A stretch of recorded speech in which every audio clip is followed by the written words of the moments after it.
If you're on the anxiety recovery journey and you're experiencing these anxiety symptoms, there might be a high chance that you were put on anxiety medication, whether that's benzodiazepines, SSRIs, sleep medication like trazodone, like I was on, and you might be considering going off of it. And you've been hearing stories about withdrawal, basically you experiencing your symptoms whenever you're coming off the medication. And you might be wondering, how do I approach this while I'm on the recovery journey? This is one of the questions I get asked the most. And it's also one of the questions I avoid answering the most. And I'll explain why. But in this video, I want to finally break my silence and talk about this topic because I normally talk about this topic behind closed doors, and there's a reason for that. But so many people are asking, and to be honest with you, I was on medication too. This was one of my biggest fears too. And I just wish somebody would explain this to me. So I'm going to break it down in this video. And so let's get it started.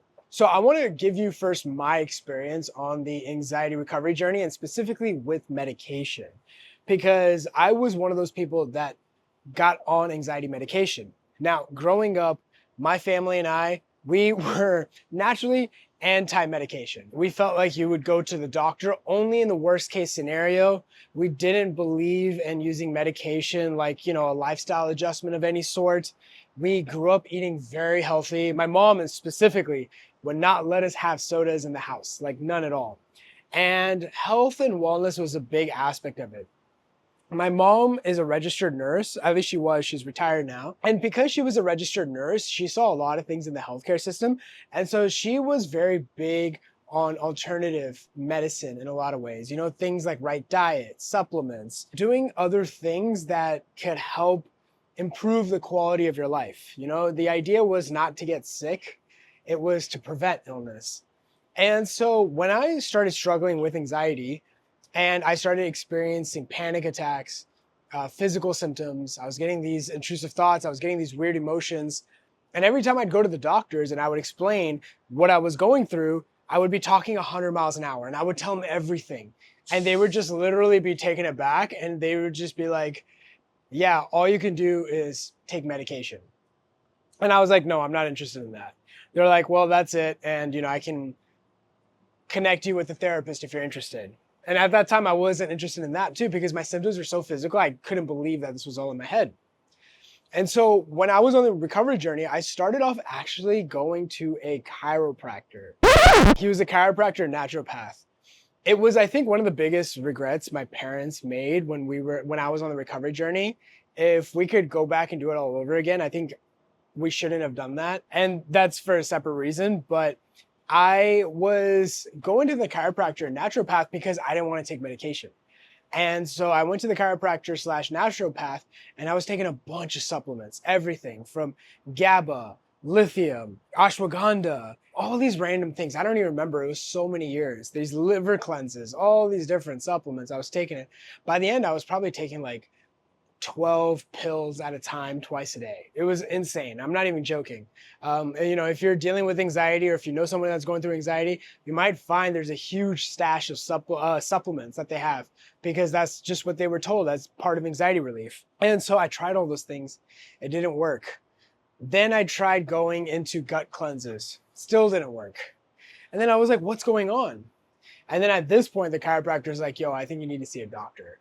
Like, I actually think you need to go. And then I went to the doctor, and then the doctor, he was a GP, a general practitioner, and he gave me Xanax. Took Xanax, and for the first time, I actually felt a little bit okay. It was very short-lived, but I did notice I did find some relief, and I thought that was really interesting. Were my symptoms fully gone? No, but I did feel the sense of calmness and a little bit of relief. And then, finally, I ended up biting the bullet. And I ended up going to a psychiatrist. And I went to the psychiatrist, explained everything, and he's like, yeah, you have a panic disorder, you have a generalized anxiety disorder, and you have a little bit of agoraphobia. Later on, I ended up developing depersonalization, derealization. I had health anxiety. I had all these different things going on. I even had a little bit of depression. But at this point, that's what I was diagnosed with.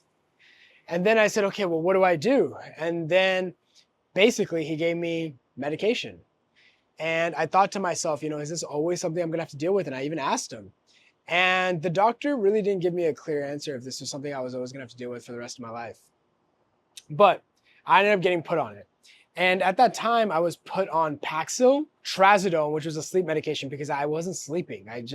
I had zero sleep. I think for the last like 6 months when I was dealing with anxiety, I don't think I slept more than a couple of hours. And I was on Klonopin, which is a benzodiazepine. It's also known as clonazepam. And I took it. And I was on it for a few months. The Trazodone would help me fall asleep, but it wouldn't let me stay asleep. And because I would always wake up with a panic attack. I would always wake up same time. Trazodone just made me fall asleep, but I was already tired because anxiety was just burning through so many resources that I was just tired anyway. The Trazodone just helped me, stay knocked out. And the SSRIs, the selective serotonin reuptake inhibitors, also known as antidepressants, which was the Paxil in this case, didn't really do all that much. All I just felt was I felt a little bit numb. And I did put on a little bit of weight because weight was a huge issue for me. But I didn't feel the biggest difference with the SSRI. I just felt numb to everything. Yeah, I didn't necessarily feel a lot of anxiety, but I also didn't feel a lot of other emotions like happiness or, just anything. I just felt off. And I was always monitoring, okay, how do I feel now? How do I feel now? The Klonopin did help, but I was always concerned with, is this always something I'm gonna have to deal with? And I was always worried about developing a dependency around Klonopin or SSRIs or any of those things. Specifically the Klonopin, because that's a benzo, and benzos are, known to have basically addictive qualities to them. And so one of the things I was always asking is this always something I'm gonna have to deal with? And then the other thing is that I felt like I had a new problem, which is I don't want to be dependent on this. And so if you're on the anxiety recovery journey and if you're on like these medications, you might feel like, oh, okay, like, is this something I'm going to need to be dependent on? Or like, am I going to develop a dependency? And if so, how are withdrawal symptoms going to look like? So I want to clarify a few things. Number one, don't look at medication as something wrong or something bad. When I was going through the recovery journey, one thing, if I could look back and tell old Shaan, which was, hey, you don't need to come off these medications so quickly. I was so like gung-ho about getting off these medications as quickly as possible. And if I could just go back and I would just be like, yo, just focus on the recovery journey a little bit. Don't focus on trying to get off the meds so fast. So number one, don't look at meds as something negative. Don't look at it as black or white. Don't also look at it as, oh, okay, can I recover with meds or like, do I have to recover off of meds? This isn't an either or situation. It's not like you need medication or you don't need medication. It's an individual choice. And to be honest with you, it's quite irrelevant. We have people that we're helping in the recovery journey. Some of them are on medication, some of them aren't. It doesn't matter to us. Medication is fine. I look at medication almost like, it's like a crutch. It's like a crutch for your mind, right? If you break your leg, aren't you going to wear a crutch, right? You're not going to be like, oh, I want to do this without a crutch. No, you can put on a crutch. But the principles that we're teaching to help people overcome it is still very important. You also, at the same time, don't want to live with a crutch for the rest of your life. So it's really important to understand that whether you take medication or not, there's no wrong answer. It's totally fine. If you and your doctor feel like this is the best route for you, that's totally okay. It doesn't change the trajectory of your recovery by any means in any way. And don't look at it as some negative thing as like, oh, I'm weak for taking medication or, I have to take medication. So what does that mean in terms of dependency and all that? I'll get to that in a second. Now, with that being said, there was a reason why I didn't want to share this video for a while. And that is, it's really easy to misinterpret what people are saying on the internet, right? What I'm saying in this video. And the reason for that is sometimes, because these videos are free and you're watching it on YouTube, sometimes people's attentions are 50-50. They're like partly listening, but they're partly not listening. I did a video maybe like a month and a half, 2 months ago. It was a very clickbaity title. It said, "My anxiety is back." And it had my face all sad. And basically, it was a very clickbaity video. I don't do those videos very often. If you know me, you know I don't do that. But I did do that video. And it was a fun thought experiment too. Because basically the video gave the impression that I fell back into the cycle. But then when you watch the video, you recognize that that wasn't the case. Basically what happened was a few months earlier, I dealt with some stressors and I dealt with some stress symptoms, but I never fell back into the cycle. Nothing ever happened. But the interesting thing is that most people didn't even watch the video. They just saw the title. Till this day, I still get messages from people saying, hey, I heard you fell back into the cycle. And I'm like, oh my God, nobody even watches these videos. And I started thinking to myself, why am I even making these kinds of videos? Now, why am I telling you this? Well, the reason why is because when we're talking about things like medication or things like that, it can't be misinterpreted.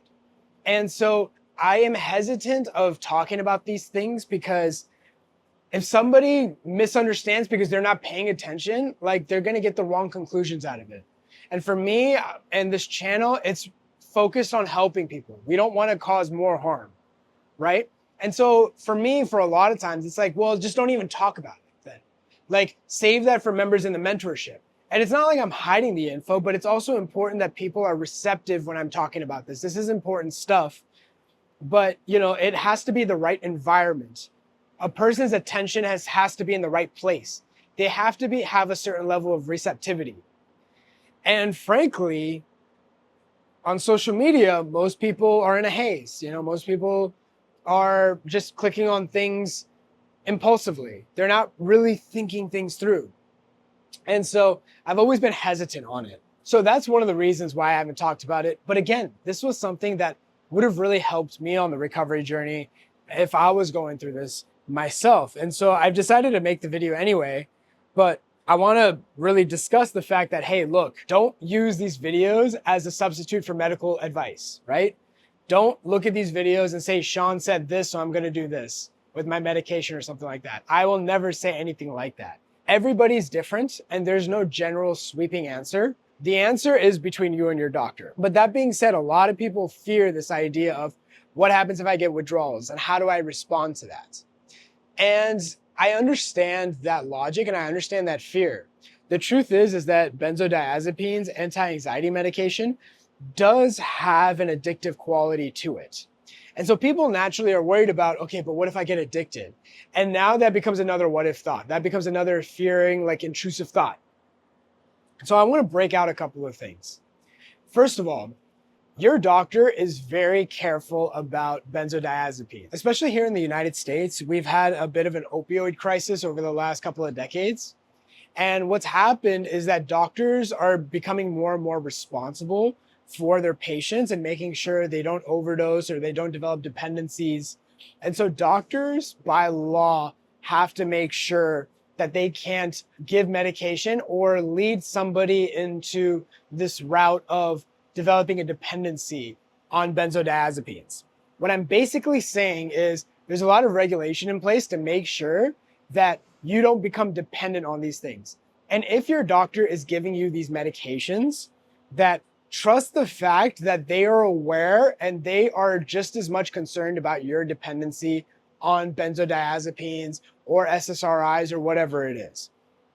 And so understand that your doctor is looking out for you and your doctor is very aware of this.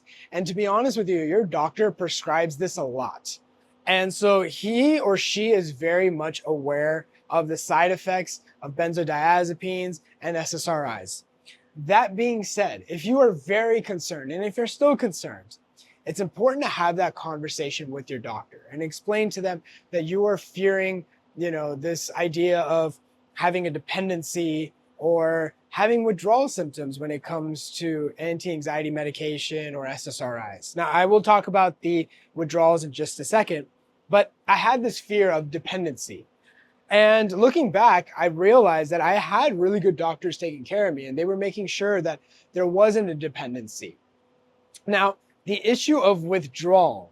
Now, the idea of withdrawal is if you stop a medication, you will start experiencing withdrawal symptoms. You can experience this, alcoholics experience this with alcohol, benzodiazepines, anti-anxiety meds. People experience this. People experience this with opioids, pain medication, and SSRIs. And so it's important to understand that withdrawal only happens if you cut out the medication cold turkey. One of the ways doctors are able to combat withdrawal symptoms is by tapering medication, especially around SSRIs. So basically, taking less and less medication over a few weeks or a few months, depending on the protocol your doctor has delivered to you. And that reduces any sort of withdrawal effects. But a lot of people don't really understand that, and they think any sort of elimination of medication means that, their body's going to experience withdrawal. I would look at withdrawal more as if you cut out medication cold turkey. And that's why it's so important for you to have these conversations with your doctor about, if you want to withdraw medication or how does that look like. Again, the principles of recovery that I'm sharing, there's no substitute for that. You still need to focus on those principles of recovery, learning how to respond to your symptoms, understanding the mechanics, developing certain behavior patterns, thought patterns, lifestyle adjustments to make sure you don't fall into the cycle. But that's important. The medication part is dependent person by person. And so oftentimes what I've found as we've helped people overcome their symptoms, as we have helped people taper off their medication, of course, with the help of their doctor making sure that they're monitoring the patient, we're there as support, teaching them how to respond, that what ends up happening is that they end up tapering their medication. And will they experience a little bit of anxiety symptoms? I would say yes. That is often called, I use the term rebound anxiety. You experience a little bit of rebound anxiety from tapering the medication. So what do? How do you combat that rebound anxiety? Well, it's important to ask yourself, why are you trying to make this rebound anxiety go away? Why not use this opportunity to practice on the rebound anxiety, right? So many people are like, oh, I'm going to get rebound anxiety from this. So what do I do to not get the rebound anxiety? And that's still very much an avoidance behavior. That's still an avoidance answer. The goal is, yeah, you might experience some rebound anxiety, but that's okay. This is why I say if you know how to respond, it doesn't matter, right? It doesn't matter if you experience a little bit of rebound anxiety. It's only the people that don't know how to respond that anytime they feel rebound anxiety, they get back on the medication or they don't taper and they're like, oh my God, am I going to be stuck with medication forever? And they have this endless loop, right? They get caught up in this hamster wheel because they don't know how to respond. They can't deal with their anxiety symptoms, but at the same time, they want to be off the medication. Right? And so they want to be off the crutch. So you want to be off the crutch and you want to run, but you're not willing to put in the work and the physical therapy to, rebuild your leg muscle. But, you want to do that with your mind. And so it's very important to understand. That's why I say it's important to know how to respond. But will you experience a little bit of rebound anxiety like I did? Yeah, you will. But it didn't matter. It was fine. Again, it was another opportunity to respond. Once I realized how to respond, then it didn't matter, right? There was periods of times of like on my recovery journey where I would think, I'm like, should I have been on meds? Should I have not come off of it so quick? Should I get back on? I had those fears. I had those concerns. And for me personally, I didn't go back on the meds. But we have some people that do, and that's okay. And you know what? Eventually, if they want to get off of it, they get off of it. It's totally fine. Now, the last thing I'll mention is there's some people that actually think the meds are fine. They think they're good. They think there's nothing wrong. And they're thinking, do I have to come off the meds? Can I just respond and just stay on the meds? Again, I have never seen an issue with that. Most people that I meet want to come off the meds, but if you're fine on the meds and your doctor thinks it's cool, follow your doctor's advice, right? And if that's fine and you can take it, that's cool. There's really no long-term effects when it comes to SSRIs or anything like that. And so can you still be on meds and recover? Absolutely. We've had a handful of people in the program that have done just that. They say, hey, look, I use the meds for other reasons and I like it. I don't want to get off of it. I'm like, yeah, you don't have to. I don't even care if you're on it or off of it. You do what you want. Just make sure you're responding and you're focused on the recovery journey. So I hope this helps. It's not an answer of either or, right? It's and. You can be on meds and recovering. You can choose to stay on meds. You can choose not to stay on meds. It's up to you. That's between you and your doctor. The thing that's always important is the response. That is critical. And there's no substitute for that. I have always found that If medications happens to help you, great, awesome. But responding is still important. And maybe you know the response intuitively. A lot of people just intuitively know how to respond, and then the medication just helped them and they were fine. Sometimes there was a life stressor that happened that caused them to go on the meds for a bit, and as that resolved themselves, they came off. That's totally fine. The truth is that there is no clear-cut answer. There's no general answer. But understand that knowing how to respond is key.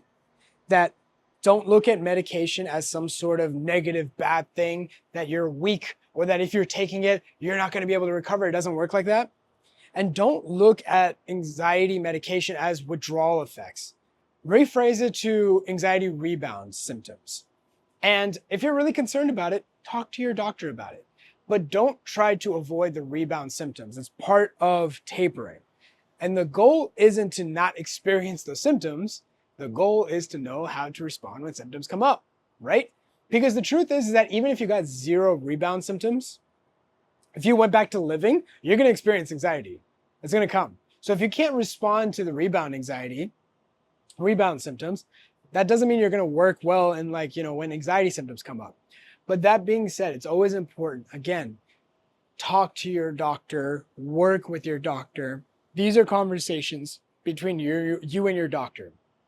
And the purpose of this video is to give you validation in the fact that you can recover with meds, you can recover without meds. It's kind of irrelevant. It doesn't really matter. There's no wrong answer here. There's literally no wrong answer. And so that's the biggest focus. And don't get concerned about dependency or withdrawal. Doctors in today's day and age are hypersensitive about that stuff. Their license is dependent on it. They're not going to let something happen where somebody becomes dependent on it, or, they help facilitate an addiction. I worked in a chronic pain management practice once I recovered, and I saw a lot of people addicted to medication for chronic pain.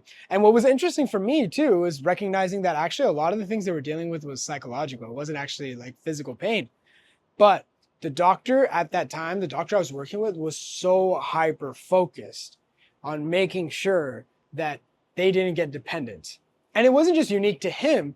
It was regulation that all the doctors, especially chronic pain doctors, had to deal with to make sure that, patients don't get addicted to things. And there was huge audits around those things. And there was this whole thing that went around it. So I hope this video helps. If you want more resources on the recovery journey, I'll put a link down below.